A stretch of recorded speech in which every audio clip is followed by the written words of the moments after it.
Hello, Xitan here. Today we're continuing Altershift Invasion of Blackrock with the last chapter, I think. Chapter 10, Arthas' Betrayal. This is a bonus chapter, so let's see what this is all about.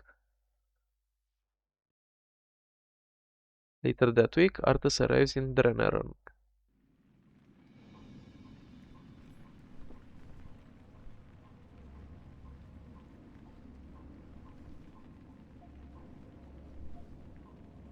Yeah, so a remake of the cinematic, very similar to what I did.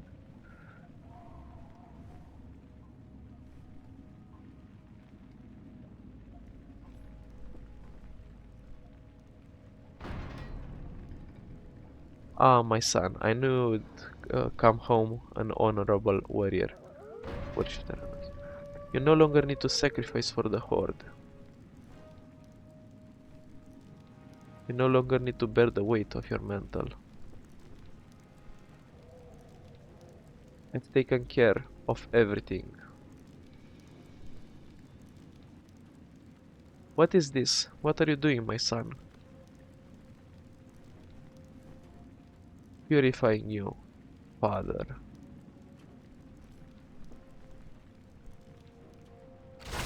Alright, so... So this guy has bloodlust, this guy has...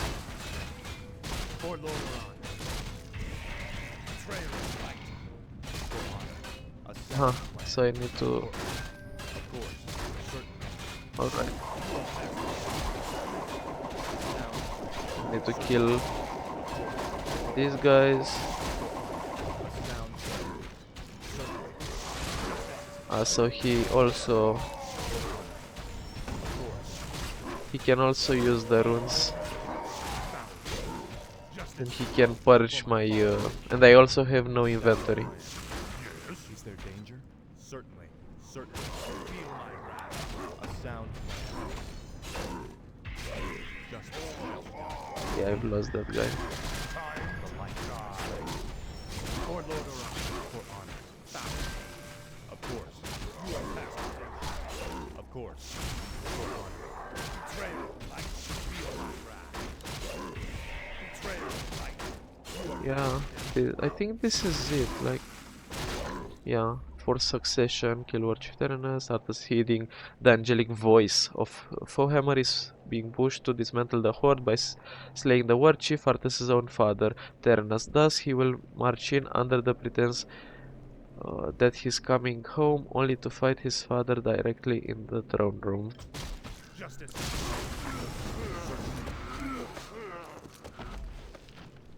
Let your eyes be closed, now that mine are finally open.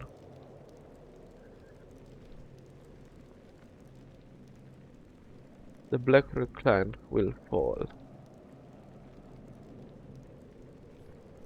And from its destruction a new order will emerge that will shake the very foundations of this world. Those guys are teleported out. And Arthas as well. Yeah, let's see if there's anything else. Alright, so that was it. Yes, very short chapter. Arthas' betrayal. We've done it in like 3 minutes. I'm glad I was a source of inspiration for this chapter. That was very clear. Uh, so yeah, he remade the cinematic from scratch, very similar to mine, but a bit different. It was also a boss fight with King Terenas, but it seems like it wasn't as hardcore as I tried to make it. I tried to make it very difficult, and also your inventory loaded from the other chapter, so it really mattered what items you picked up. In this I had like 3 um, close of attacks, like one of them was plus 12, and I would have done a lot of damage, and it seems like the author wanted for the damage to not apply, so that's why you start with no inventory. Um, yeah. Overall, it's a nice series of campaigns. I'm also looking forward to what's happening in the next one. I really wonder what Arthas will be looking like. I I was expecting him to become a human in this one, but it seems like that's not what happened.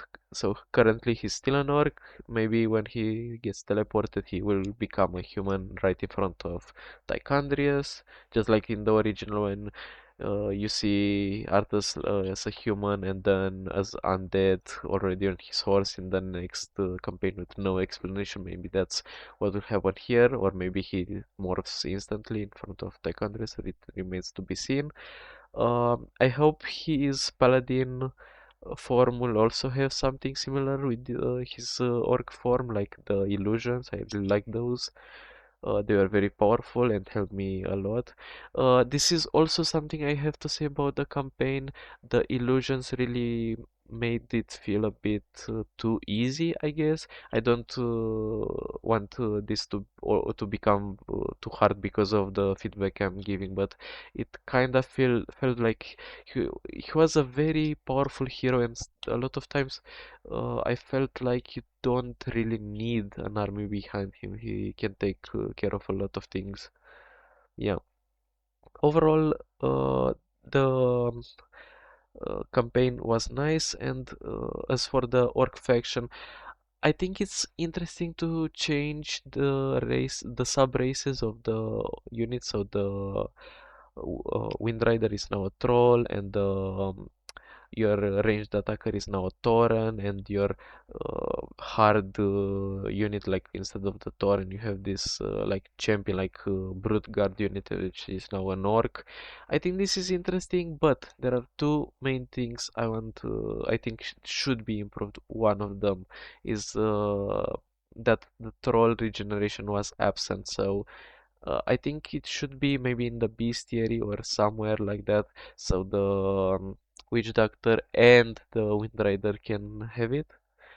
And also, I really think that the Brute Guard should maybe remain as a Tauren, because having only Spirit Walkers and the Plains Gunners, or I forgot Plains Walkers. I'm not sure what they are called, but only those two being Tauren makes the Spirit Walkers mastery training a bit worthless. Like you aren't going to use it that much when you can only resurrect a caster and a ranged unit. So maybe the Brute Guard should have remained the Tauren, so it can be used on that too. But yeah, that was probably made since the knight is a human unit in the original, so you'd have its equivalent, the brute guard, also be an orc, which is the human equivalent in this, and the tauren is the dwarf.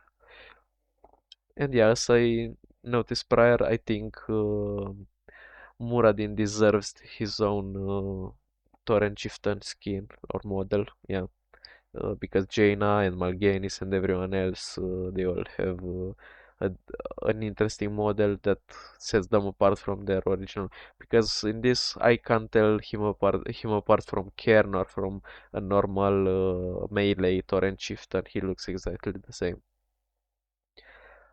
So yeah, I think the more creative things the author adds, the more I enjoy them. Like I think a big part of my enjoyment was Artis's skills and abilities. Yeah, so his illusions and how his illusions and his proc with the lightning shock. That's an interesting combo.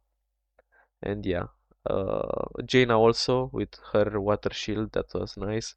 And yeah, Muradin didn't really have anything new. Maybe instead of reincarnation, which because he didn't die at all except in the cinematic of orcs. He doesn't really have a news for reincarnation. In the three chapters he's in, it's very hard for him to die. So maybe instead of reincarnation, he has something else. Maybe something that works with his other abilities that improve them somehow, or maybe a summon, I don't know. Yeah, something like that would be really nice to see. So yeah, I'm looking forward to the next campaign. Maybe it's called something like I don't know, Path of the Righteous, I guess, or because yeah, the Cult of the Damned is now the Cult of the Righteous, so Path of the Damned will probably be Path of the Righteous. So and in that campaign, I guess we'll have Paladin Arthas, and then he will meet Blood Mage Tychondrius, and Mage Kel'Thuzad that we killed earlier will be transformed into Archmage Kel'Thuzad. And we'll also meet Sylvanas, which it remains to be seen what her class would be. Yeah. Overall, it's a nice campaign, and I'm looking forward to the next parts. And I just hope the author amps up the creativity with some new spells and some new ideas that make this a lot more enjoyable. So yeah, see you next time, and thanks for watching.